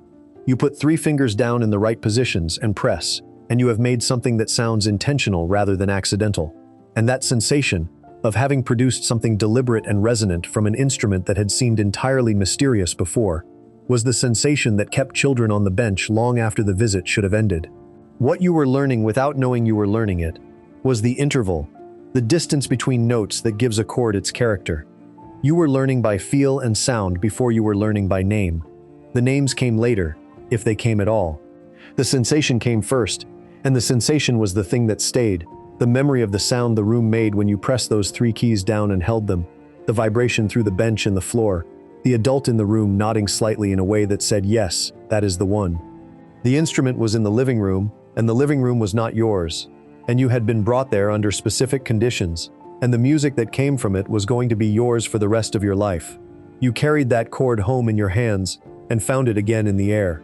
The next freedom on this list also lived in a house, but it came out of the kitchen rather than the living room, and it fed something different than music feeds. Section 22, Grandmother's Kitchen. The cast iron skillet was already hot before you entered the room. You could tell by the quality of the sound coming from the stove, a low, steady sizzle that hadn't reached the sharp pop of something about to burn, but was past the quiet of something still coming up to temperature. The kitchen smelled of the grease that had been rendered into the skillet over decades of use. Layer on layer of seasoning that no amount of soap had ever touched, because soap was not what you used on cast iron. And everyone in that kitchen understood this, the same way they understood which burner ran hotter than the others, and which drawer held the ladle. You stood at the edge of it and waited to be told what you were going to be doing. What you were going to be doing was not decorative. Children in black kitchens in the 1960s were given real tasks with real consequences for doing them wrong. You were given the greens to clean, which meant separating the leaf from the tough part of the stem and running the leaves under cold water until the water ran clear, and if you left grit in the greens, it would be in the pot and everyone would taste it and know. You were given the cornmeal to measure, which in the grandmother's kitchen was not measured in cups, but in the particular tilt of the container over the bowl, and the visual judgment of when enough was enough, and your job was to watch that motion until you could replicate it. You were given the chicken pieces to flour, pressing each piece into the seasoned flour and coating it thoroughly on all sides, and if you did it wrong, it came apart in the grease and the whole thing was different. The term soul food entered common language in 1962, when Leroy Jones, who would later be known as Amiri Baraka, published an essay under that title. It was a counter-narrative to the food critics of the era who had decided that black Americans had no cuisine worth naming. The essay described Hoppin' John, hush puppies, hoe cake, buttermilk biscuits, dumplings, neck bones, okra, grits, pork chops, and sweet potato pies. It was the food of the people Jones had grown up among, served in their kitchens and their churches and their neighborhood restaurants, and his act of naming it was an act of ownership. 3 years later, the phrase appeared in the autobiography of Malcolm X. By the middle of the decade, it was in wide use, a cultural statement as much as a culinary one, the claim that this food was ours and had always been ours and was worth being proud of. Sylvia Woods had already been running Sylvia's restaurant in Harlem since 1962, and she would eventually be called the Queen of Soul Food, though the food she served had been cooking in households across the South and the cities of the North for generations before anyone had given it a name. What was not in any essay was the pot liquor. The liquid that came from collard greens slow-cooked for hours with smoked meat, dark and mineral and irreducible, the broth that the greens themselves had released into the pot, along with the flavor of the ham hock or the smoked turkey neck or whatever the kitchen had available. You were supposed to eat it. You soaked your cornbread in it, and the bread came apart in the liquid, and the two things became something neither was alone. This was not in a recipe, It was not in the essay, it was in the kitchen, transmitted from one set of hands to another across more generations than any living person could trace back completely. The recipe lived in the body of the cook. One scholar of African American food culture put it plainly. The grandmother never owned a cookbook. She did not use measuring cups to determine how much of an ingredient was needed. Cooking was instinctive and common sense. You learned it through looking, feeling, and listening in the kitchen. That was the transmission mechanism. Not a written document, not a formal lesson, but the accumulation of watching someone do something correctly for years until you could do it yourself. The problem with that mechanism was that it required the presence of the elder in the kitchen. It required the child to be in the room, given real tasks, treated as capable of learning something real. Take away the presence, remove the child from the kitchen, and the recipe that lived in the grandmother's hands has nowhere to go. The fried chicken technique, scholars of Black culinary history have noted, traces directly to West African women who fried poultry in palm oil and shea butter before any enslaved cook ever touched a cast iron skillet. That knowledge crossed an ocean in the memories of the people who carried it, survived the full weight of what those people were forced to endure, and arrived in the kitchen where you were standing at the edge of the stove learning to flour a piece of chicken. You did not know the full length of what you were inheriting. The skillet was just the skillet. The kitchen was just the kitchen. Everything in that room was older than the room itself. Before we move on, if you're enjoying this analysis, please consider subscribing. It helps the channel tremendously. That kitchen held more history than any classroom wall. The next freedom on this list also carried something old, but it moved on foot through the neighborhood, and it only happened once a year. Section 23. Trick-or-treating in the dark. 7 o'clock in late October was dark in a way that 7 o'clock in July was not. The kind of dark that arrived before you were ready for it, and made the familiar block into something that required more attention. The porch lights were on at the houses that were participating, and off at the ones that weren't, which was the only code you needed to read, and you could read it at a glance because you knew every porch on the block the same way you knew every sound the building made at night. You had a pillowcase, or a paper grocery bag held from the bottom, because the bag would soften from the weight of the candy, and give way if you held it wrong. You were 8 years old. Your parents were in the house. You were outside in the dark on October 31st, with whoever else from the block was doing the same thing, and the night belonged to you. The costumes in Black neighborhoods in the 1960s were what the household had available. Your mother's dress, lengthened by a sash, made you into something. A sheet with 2 holes cut into it made you into something else. A cardboard box with a visor cut out and painted silver made you into a robot, which was a concept that required some explaining at the doors you went to, and sometimes got extra candy from adults who were amused by the engineering involved. The Ben Cooper Company and Halco in Collegeville were already selling store-bought costumes at a few dollars each by mid-decade. Thin vinyl smocks with plastic masks that fogged up immediately and had eye holes that did not quite align with your actual eyes. And some blocks had them, and some blocks did not. And what the block had depended on what the households on it could afford that particular October. None of this was the point. The point was the dark, the night, the candy, and the specific freedom of moving through the neighborhood without an adult attached to you. You went to the houses you knew. The woman on the corner who gave full candy bars. The man 2 doors down who did popcorn balls wrapped in wax paper, which were not candy but were excellent. The houses that were giving out fruit were skipped by the middle of the evening, once the route had been established and the intelligence had spread. The block had a social network that was not a digital network and operated faster than anything digital has managed to replicate, because the people in it were standing outside and could simply call across to each other. The kid coming back from the far end of the block reported on what was happening there, and you adjusted your route accordingly. Joel Best, a professor of sociology at the University of Delaware, has spent more than 50 years studying every reported case of Halloween candy tampering in the United States since 1958. His conclusion, updated annually, is consistent. There is no evidence that any child has been killed or seriously injured by a stranger tampering with Halloween candy. Between 1958 and 1983, he found fewer than 90 instances of anything that could be considered legitimate tampering, and most of those turned out to be hoaxes, pranks staged by the children themselves to alarm their parents, or unrelated incidents attributed to Halloween after the fact. The only documented death from poisoned Halloween candy occurred in 1974 in Texas, and the person who poisoned the candy was not a stranger. It was the child's father, who had taken out life insurance policies on his children and murdered his 8-year-old son Timothy for the payout. The man was executed in 1984. The fear of stranger-tampered candy was not generated by the evidence. It was generated by a 1974 op-ed in a PTA magazine that coined the term Halloween sadism, and by advice columnists who repeated the warning in the 1980s and 1990s as though documented incidents supported it. The warnings took hold because they fit an anxiety that already existed about the world children were moving through, an anxiety that was growing through the 1970s and 1980s for reasons that had more to do with broader social changes than with actual increases in danger. The actual danger on Halloween, then and now, was pedestrian. Children on Halloween night are twice as likely to be struck by a car as on any other night of the year because they are out after dark in dark costumes in the street. The candy was never the problem. The cars were the problem. The fear went to the candy because the candy was the symbol of the thing that felt most frightening, which was a stranger with bad intentions, and the cars were harder to be afraid of because they did not carry intention. The pillowcase got heavy by 9 o'clock, which was when you were supposed to be back, and the weight of it was a specific satisfaction, the accumulated result of an evening of working a route you had designed yourself through a neighborhood you had navigated for years. You ran the last block home, not because anything was chasing you, because the bag was heavy and the night was cold and the kitchen table was where you dumped everything out and sorted it, which was the final ceremony of the evening and the one you had been thinking about since you left. Every house on that block knew you and opened the door for you.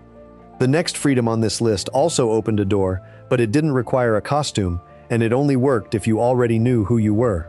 Section 24. Soul Night at the roller rink. The sound changed the moment you stepped off the carpet and onto the wood. Wheels on carpet were quiet, grippy, a little unpredictable. Wheels on the hardwood floor of the rink had a specific smoothness, a rolling continuity, and the bass from the speakers came up through the floor and through the wheels and into your body at the same time. So the music was not only something you heard, but something you felt through the soles of your skates and up through your ankles and into your legs. You went around the outside once to get your legs under you. Then you found where the floor felt best, and you stayed there, and you were in it. In the 1950s, most roller rinks in the United States admitted black skaters one night a week. 1. The owners called the night whatever they called it, but it was the night they had designated for black people, and everyone understood the designation without it being stated in those terms. By the 1960s, the names had changed. The Civil Rights Act of 1964 had made explicit racial designation illegal, so the rinks found other language. They called the Black Nights Soul Night, or Martin Luther King Night, or MLK Night, and they called the White Nights Top 40 Night, or Family Night, and everyone still understood what the designations meant. The line was drawn in a different ink, but it was the same line. In 1962, high school students in Cairo, Illinois staged sit-ins at the Roller Bowl skating rink, among other segregated facilities. They were arrested. 17 of them went on hunger strike. Their actions drew national civil rights organizers to Cairo and put the Roller Bowl on the national map of contested space. In 1963, on August 27th, a man named Ledger Smith left Chicago on roller skates and made his way to Washington, D.C. to join the March on Washington. He wore a placard on his chest that read, "I'm skating to Washington for civil rights," and he completed the 685 miles in 10 days. He arrived in time. After formal desegregation, something unexpected settled into the pattern that had been established under compulsion. The Sunday night soul night at the rink had been a restriction. After legal integration, it became a choice. The music on those nights was not top 40. It was soul, and funk, and R&B, and the specific way those sounds told you to move was different from what the waltzes and foxtrots at the Wurlitzer organ had told the White Knights to do. One skater, remembering his mothers and uncles' Thursday soul nights at Chicago rinks, described the feeling simply. The first thing he noticed every time was being surrounded by a whole bunch of people who looked like him. The rink, which had been offered as a concession, became something built. The culture that developed inside those nights was not a compromise. It was an invention. Calvin Small and two friends arrived at that invention in 1971 in Chicago. They started moving differently than the skaters around them, adding footwork that the music was asking for, steps they called big wheel and gangster walk and crazy legs. When the music they were skating to most was James Brown, they called what they were doing JB skating. The style spread across the South Side and then across the country. Every city developed its own version in conversation with its own music. Atlanta skated with lifts and high steps. Detroit had its own footwork. St. Louis had its own particular thing. The Chicago version was known by its precision. The footwork was the whole point, intricate and fast and specific enough that a skater from outside could identify a Chicago skater in any rink in the country from across the floor. Calvin Small has said that if he walked into a rink in California, people would roll up to him and say, "You're from Chicago, aren't you?" before he had said a word. Children in black neighborhoods who went to the rink in the 1960s went because their parents went, or their older siblings went, or because the rink was the place where the block moved together in a different way than it moved anywhere else. You did not need money beyond the admission and the skate rental. You did not need a costume or a character or a role. You needed to know how to move, or to be willing to learn how to move, which was the same thing given enough laps.